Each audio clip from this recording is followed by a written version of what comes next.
Good evening.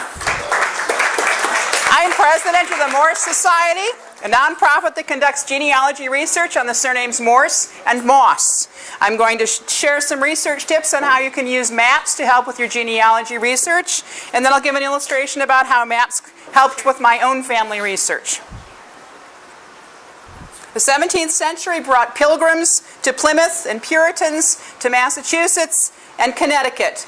But this migration map shows us that Celtic ancestors arriving in the 1600s came up into New Hampshire and Maine further north, and that's where we need to look for them.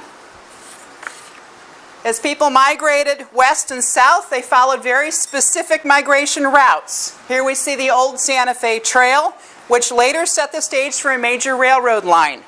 Paying heed to migration maps for the time period being researched can help you find your family in critical census documents.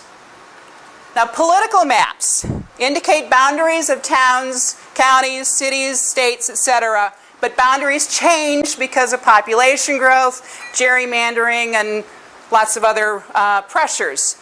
It's important in genealogy research to remember that Vermont was once part of New York and Kentucky was part of Virginia, because these fluid boundaries impact your ability to find your family. Let's say that yellow X is where your family farm was for 200 years. It was at Loudoun County, Virginia, until 1798. Then it was part of Fairfax.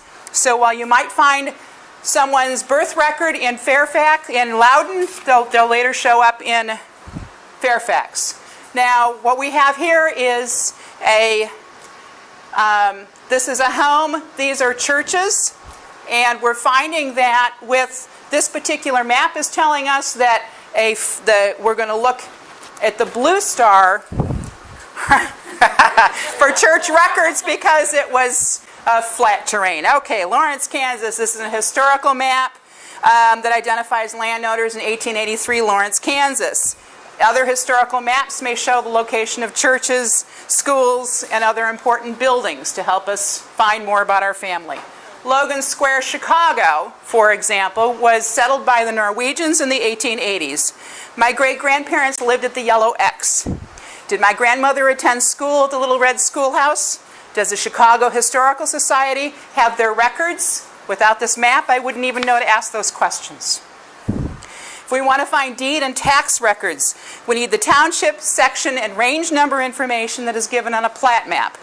This particular plat map gives us just enough information to find a farm outside of Waunsee, Kansas. And we'll talk more about this map in a moment. First, I want to look at Sanborn fire maps because they give us information at the insurance level. Here we see a simple frame building used as the freight depot, while warehouses and elevators are ironclad buildings. We also learn that there's no watchman, there's a heat stove in the office, and there's light and power that's electric. City directories contain maps. My great-grandmother was born in August 1870, Chicago. I've never been able to find her birth record. The Red Star is the county courthouse, and her Irish parents lived a few blocks away. When she was barely 14 months old, the Great Chicago Fire swept through their neighborhood. This historic map shows us that the only places potentially housing her birth record, their home, the county courthouse, and their church, were all destroyed. I may as well look someplace else. Now for a quick illustration, meet J.G. Morse, his wife T. Burnett, her three brothers, their son Charles, my grandfather, the daughter Belle, and grandson Merrill. How does a Massachusetts whaler retire to Chicago as a real estate mogul after 15 years in the 1880 Kansas prairie? Well, I knew that kerosene had destroyed the whaling industry, and I found brother-in-law Tom as a railroad agent in Kansas. That narrowed my search to a corridor through the center of the state, right along the old Santa Fe Trail, where Tom was selling land to finance the railroad. So I studied towns along the route, and I scoured plat maps. The map of Florence, Kansas didn't give me many clues, but the 1887 atlas offered a lithograph of Tom Morrison's house in Florence. How's that for getting a glimpse of your family's life in the 1880s? Turning to the period plat map of nearby Newton, we find J.G.'s name on sizable chunks of land highlighted here in blue.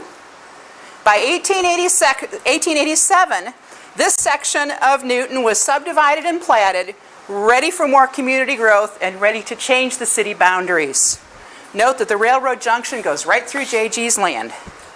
Now in that old atlas, we find a lithograph of Morse's Ranch, owned by J.G. Morse of Newton, Kansas. Be still my heart.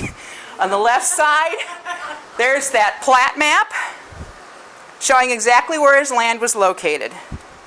So if we add a little magic from current technology, we're able to cross-reference that 1887 plat map with the current lay of the land. Wansivu is still a ghost town, but my great-grandfather's land is largely unchanged. The valleys are still timbered, the farm is still fertile, and Cedar Creek still flows freely. At long last, I had J.G. figured out. Each time I found him in another town, I added the information to my own map. So now I can show his movement from Edgartown, Massachusetts, to Kansas, and throughout Kansas, back to Chicago, mapping his life in a format that is easy for family members to view and understand. Renderings of lands bought, traded, and inherited paint a picture of our perpetual need to own land. For the genealogist, maps provide a snapshot of America's urbanization, and if you're lucky, you just might find some clues about your own family.